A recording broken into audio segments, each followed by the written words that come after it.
Magandang gabi po mga kabantot. Ito na naman po ulit ako. Gawa ulit ako ng vlog, ng video.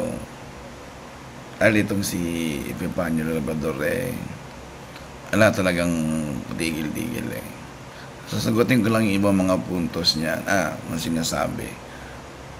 Kasi napanood ko yung vlog ni Munting Kaalaman. May sinasabi siya doon na itong si Epifanio, ito yung latest na video na vlog ni Epifanio. Nagpapasalamat siya kay President Bongbong Marcos sa walang sawang tulong daw, yung laging pagtulong ba. Tsaka kay Romualdez, yung Speaker of the House yata yun, ang pinsan ni Bongbong. Nagpapasalamat siya. Parang lumalabas ang dating kay Munting Kaalaman, which is may point din naman siya. Parang sinusuportahan ni PBBM tong si Labrador. So bagay, kung sa bagay. Hindi, ang gusto mangyari ni Munting Kaalaman, maglabas or sagutin ni Bongbong Marcos yung punto na yon. Para feeling ko malabong sagutin ni Bongbong yun Hindi papatulan ni Bongbong Marcos yun Etong si Labrador talaga lang mahilig gumawa ng kwento. Lahat ng kwento alam, Diyos ko. Lahat ng mga pagpapasakay. So, alam mo yun, basta mag-work lang sa advantage niya. Lahat gagawin niya. Lahat ng kwento. Eto, simulan ko na po. Patirahin ko na agad to. Patirahin pa ng iba to Boses ko, inuubo ko Eto, meron akong gustong ipunto mamaya. Naiinis na rin talaga ako Manalo, mga putang ina ninyo. Yan ang masasabi ko lagi. Sa Iglesia ni Cristo, magandang araw po sa inyong lahat at pagpalain po kayo ng may kapal at sana'y lagi po kayong nasa mabuting kalagayan. Pero sa mga Iglesia ni Manalo na Diablo, mga putang ina ninyo. Yan lang ang masasabi. Sinong Iglesia ni Manalo ang tinutukoy niya? Malamang Iglesia ni Cristo. Pero meron pa siyang ibang binabati. Lagi niyang pilit niyang inihiwala yun yung Iglesia ni Manalo tsaka yung mga totoong Iglesia ni Cristo. Sino yun? Yung Iglesia ni Cristo. Hindi po ba? Ito attack pa, hate speech to mga kabantot kong minamahal. Hate speech po ito. Ang gusto kong mangyari, sobra na to sa kapatiran. Dapat to ma-report na to Mamaya ilalagay ko yung kung paano i-report nyo yung page nitong tao na to. Huwag yung video po, i-report nyo mismo yung channel niya. Sobra na itong tao na to napakatapang Hindi naman niya wala nang kinikilalang community standards. Sa YouTube siya namamayag pag wala na siyang kinikilalang community standards ng YouTube. Ito na si YouTube, napakaluwag. Nakailang report na ako. Siguro mas madami, baka mas pagtuunan ng pansin ni YouTube na actionan yung reklamo laban sa tao na to. Sabi ko lagi sa inyo, mga putang ina ninyo. May nababasa na hate naman ako. Hate speech po yan. Na naman ako. So akala siguro nila, mga minamahal ko mga kababayan, biro mo ba naman, lahat nilabas nila sa Facebook, akala nila matitinag tayo, akala nila dahil dun sa mga pinapakita nila, pinalalabas nila, kesyo ganito, ako daw ay may kasong rape, ako daw ay may kasong qualified tape, ako daw ay may kasong ganito, ganyan. Mga putang ina ninyo, kahapon lang galing ako sa NBI. Yan. Isa pa, yabang, di ba? Bukno ka ng yabang. Napakayabang po ng taon galing NBI. Di man naman nagmano ng selfie ka kasama ng tsuhin mo. Dinalaw niya na kasi yung tsuhin niya Binisita ko pa yung tsuhin ko. Ayan. Wala naman siyang maipakita ng picture. Sana Chong, selfie po tayong dalawa, di ba? Para ipakita ko sa mga nauuto kong mga followers ko na pumunta ako sa NBI. Sana kinuha niya yung logo ng NBI tsaka yung tsuhin niya. Di po ba? Etong taong to, sa salita pa lang nakikita mo utal-utal, bulol-bulol. Tuloy ko po. Kahapon lang tumawag din ako sa mga kaibigan ko. Baka Eh sabi ko nga, ay hayaan na natin. O kahapon may tumawag din sa akin Tapos agad. sa parting Albayog. May tumawag din sa akin sa parting Daram. May tumawag din sa akin sa parting itong isa. Kung di ako nagkakamali, banda dito na sa ano. So, minomonit. Muntik pang madulas, banda rito na sa ano. Alam nung, ganyan ba yung matapang? Diyos ko, hindi niya naman sasabihin yung lugar niya. Ang sasabihin niya lang yung lugar ng mga taong tumatawag sa kanya, di umano. Hindi niya nga nasabi, di ba? Takot na takot, Mario Joseph. Hindi naman niya sasabihin yung lugar niya. Ito daw tayo, pati dyan sa, ano yan, ang sinasabi niya, mayroon pang isa na lugar, Tarangnan. So minomonitor tayo, inaano daw tayo. Hindi nila alam, sila yung namomonitor ko dahil yung mga Katoliko, masusugid natin taga-subaybay na natutuwa sa ginagawa natin sa ating pagbatikos sa mga tulongges ng mga kultong reliyon, nagsasabi po sa akin. At sila po ang nag-aano sa akin na ganito, ganyan. Yan ang nangyayari. So, salamat. Ganun lang, ganito, ganyan. Anong wala namang sinabi. Wala siyang maikwento. Nagtatahi lang ng kwento tong tulongges na to. Siya yung tulongges. No? Kaya nga tayo ay talagang mas lalong umiigting yung ating pagkikipaglaban dahil sabi nga nila, umiigting ang pakikipaglaban. Hindi naman dapat maglaban eh. Sila naman nagsimula ng gulo eh. Ewan ko, feeling ko nga may taong nasa likod po nito nagkukumpas kasi ganun na lang siya kaano eh, walang katinag-tinag eh. Tingnan natin pag ito sana makasuhan na lumabas na yung mga kaso niya. Itong kwento niya, yung vlog na to niya, dagdag na naman to sa magiging kaso niya. Tanging nabubukod, tangi lang si Epipanio Labrador, na nag-iisang vlogger na hindi natatakot na ibunyag ang kawalangyaan, kahayupan, kademonyuhan, takot siyang malaman yung lugar niya. Isang reliyon na pinamumunuan ng isang Mongoloid, ang Mongoloid na si Eduardo Manalo, na kung saan sabi ko nga po, hate speech to, attack to kay Ka Eduardo. But since si Ka Eduardo nga po ay public figure, maluwag ang mga social media dyan. At yan, kung minsan meron naging guesting si Dante Marcoleta sa ganang mamamayan sa Net25, binanggit din niya yan na pagdating sa kanila ng mga public figure, talagang dapat medyo hindi ka masyadong manipis. Kasi talagang katakot-takot na batikos ang aabutin mo eh. So aware din si Dante doon eh. At totoo naman sa mga social media, YouTube, TikTok, tsaka Facebook, maluwag talaga sa mga pwede mong atakihin yung public figure, maluwag sila. Ang sumira sa totoong iglesia ni Cristo.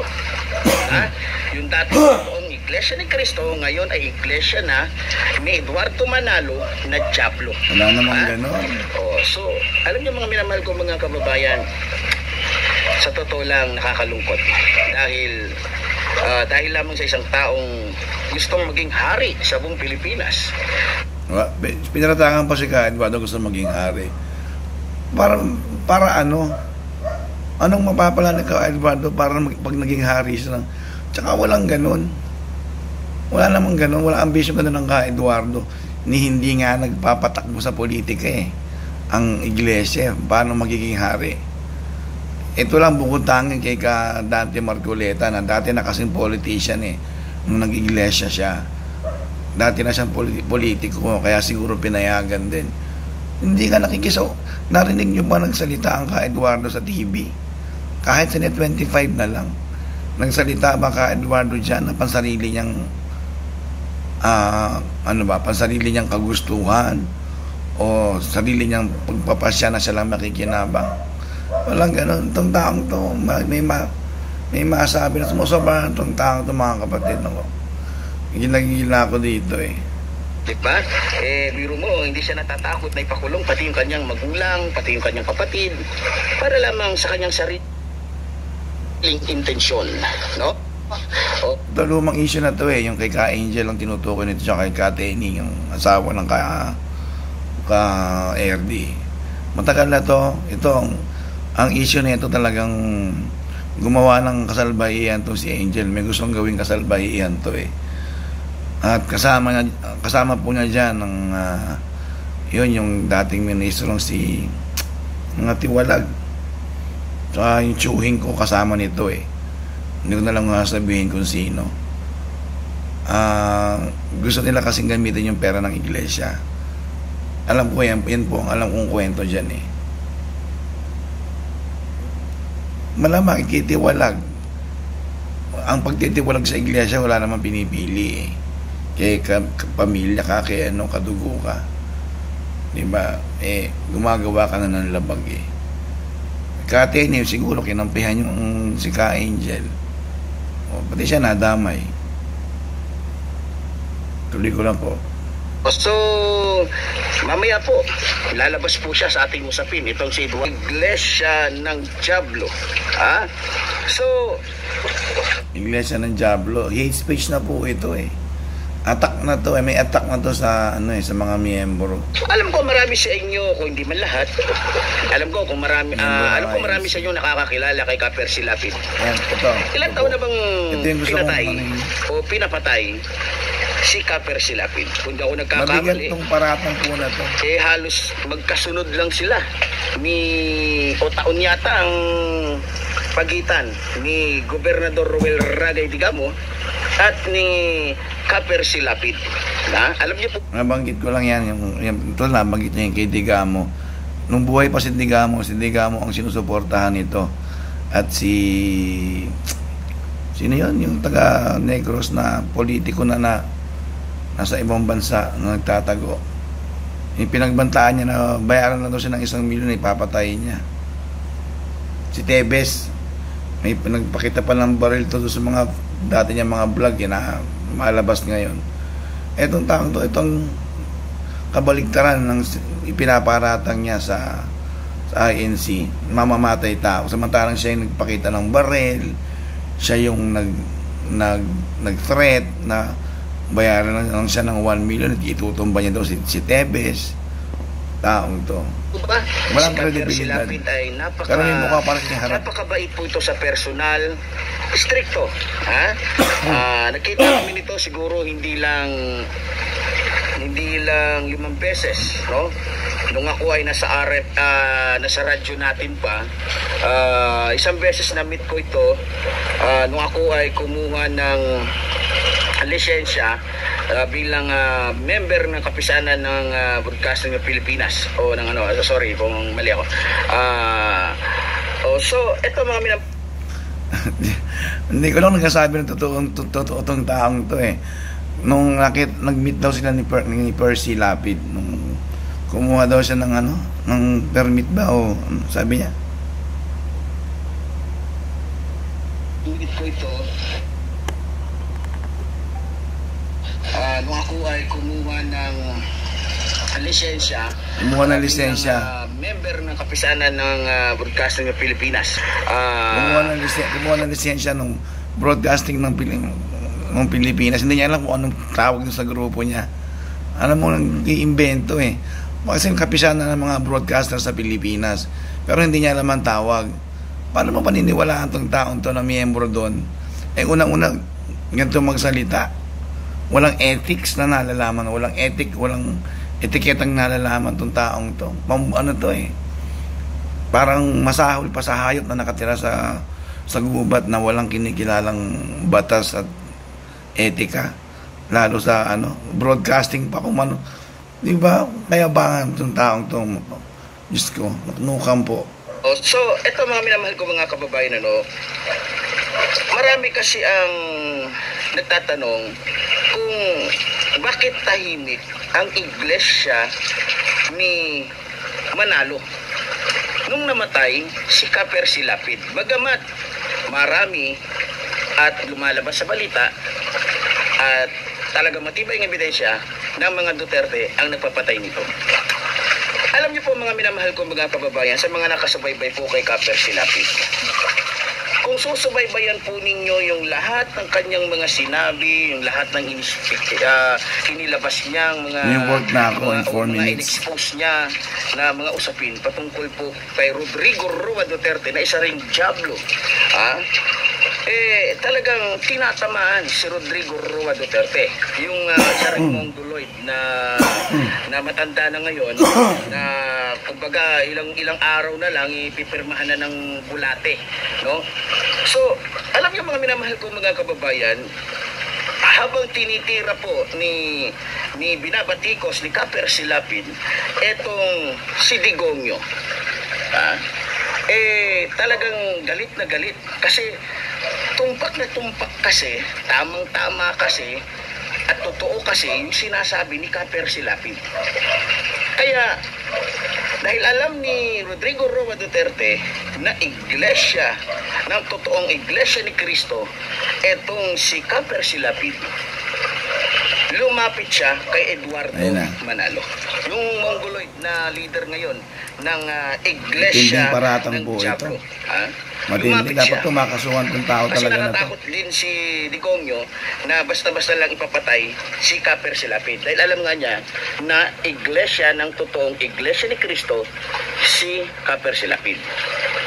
Ngayon, ayon sa ating nakuha na impormasyon, kinausap ni Rodrigo Roa Duterte na kung pwede ibigay yung ulo ni Kaper Silapid sa kanya. Dahil masyado nang nabubunyag yung mga sekreto ni Rodrigo Roa Duterte. At masyado na siyang nasasaktan, natatamaan, at tila nabubuksan ang isipan ng karamihang mga Pilipino sa kanyang, yung kaisipan ng mga Pilipino sa kanyang mga sinasabi. So sa madaling salita, hindi nagdalawang isip si Eduardo Manalo na isang mongoloid na pinuno ng iglesia na kulto ng Diablo na ibigay ang ulo ni Kaper Silapid kay Digongyo. Bagamat Ayan, lumalabas po kasabuat si ka Eduardo or co-mastermind sila, di ba? Kasi gustong itumba ni Duterte daw, hiningi yung ulo kay kay ka Eduardo. So, para silang may kinalaman sa pagkamatay kasi inoohan di umano ni ka Eduardo. Matindi po yung paratang na yan, ni Epipanyo na binalato ni ka Eduardo ang buhay ni Percy Lapid. Hindi ko lang po alam kung iglesia po ba talaga si Percy Lapid. Baka pwede ho kayo mag-comment kung iglesia ba siya o kung bakit siya pinatay o sino pumatay. Wala po akong idea. Hindi ko siya kilala talaga. Hindi ko nasubaybayan yung si Percy Lapid po na yan. Pero bagaman mabigat yung paratang. Sabi ko nga, ang iglesia namumudmud ng tulong sa buong mundo.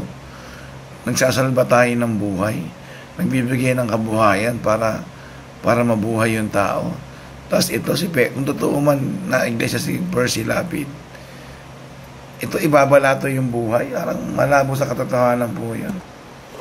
Sobra-sobra na po yung mga kotang-kota na yung paratang ni Panyong sa iglesia. Sana ito may magkaso. Wala lang akong means para kasuhan to Wala akong pera para kasuhan to si Epipanyo hindi ko alam, dapat to may criminal liability po ito Nagbibintang siya na mastermind. O parang maganda na lumalabas mastermind si ka Eduardo sa pagpatay kay Percy Lapid. Sobra na. Dapat talaga to masara yung YouTube page po nito, yung YouTube channel nito Ewan ko na pagka hindi umiyak to si bukod pa yung sana makulong siya, pati yung YouTube channel niya dapat masara to. Ilalagay ko po dito sa video na to kung paano gagawin. I-report po ninyo yung channel, wag po yung video lang, yung channel mismo. Meron po ako ditong kung paano gagawin, parang video tutorial. Sundan nyo po kung paano. Itas i-share nyo po sa mga kapatiran para baka sakaling mas maraming complaint, mas maraming report.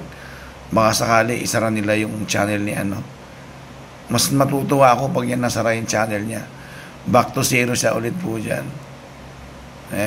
Hanggang doon lang po, mahaba na po yung video. I-share nyo po yung yung video na to sa mga kilala nyo, mga kapatid o sa grupo nyo, para ma-report po yan sa YouTube, lalo po na sa YouTube. Sa YouTube po ang dapat ma-report ito Maraming salamat po mga kabantot. So ayan na nga po mga kabantot. Karamihan sa atin gumagamit ng ng phone lang. Then nyo na lang i-report. Punta kayo sa YouTube, hanapin nyo type nyo yung Epipanyo Labrador. Pag lumabas, click nyo yung pangalan. Tapos, yan, click nyo po yung bilog, yung logo niya, yung pangalan niya.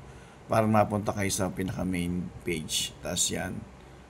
Doon sa pinaka upper right hand corner, yung tatlong tuldok, pindutin nyo po yun. Tapos, pindutin nyo dyan yung report user. Yan po ang pindutin ninyo. Report user. Hintayin natin naglo-loading po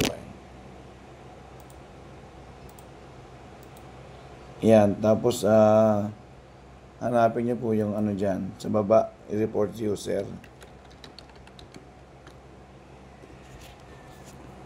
Yan, sa baba. Tapos piliin niyo po dyan yung hate speech. Tandaan niyo po, yung page po report natin, hindi po yung video Tapos piliin niyo po yung hate speech yan. Piliin niyo po dyan yung mga video na makita niyo lahat ng may patungkol kay Ka Eduardo, sa Iglesia ni Cristo. Basta may banggit na iglesia, sigurado ho yan, meron siya diyang pagmumura. Hindi lang ho kay Ka Eduardo, kundi sa buong organisasyon, sa kapatiran, sa Iglesia ni Cristo. Labag po yan sa ethical standards ng ng lahat ng YouTube, Facebook, TikTok, hate speech po yan.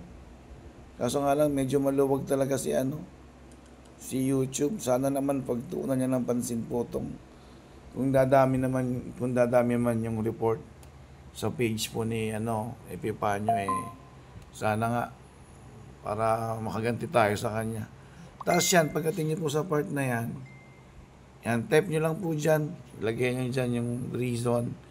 Kunyari, reason nyo hindi lang kanyo attack kay Ka Eduardo yung sinasabi ng taong to, kundi attack na rin dun sa organisasyon, sa mga miyembro ng iglesia. Yan po yan po yung reason ko dyan Attack yan sa sa affiliation natin. Hindi religion ang ina-attack niya, kundi yung mga tao na rin mga iglesia, mga miyembro. Ano po yun? Tao nang ina-attack niya. Grupo ng mga tao. At may paglabag po talaga yan sa ethics, sa standards ng social media.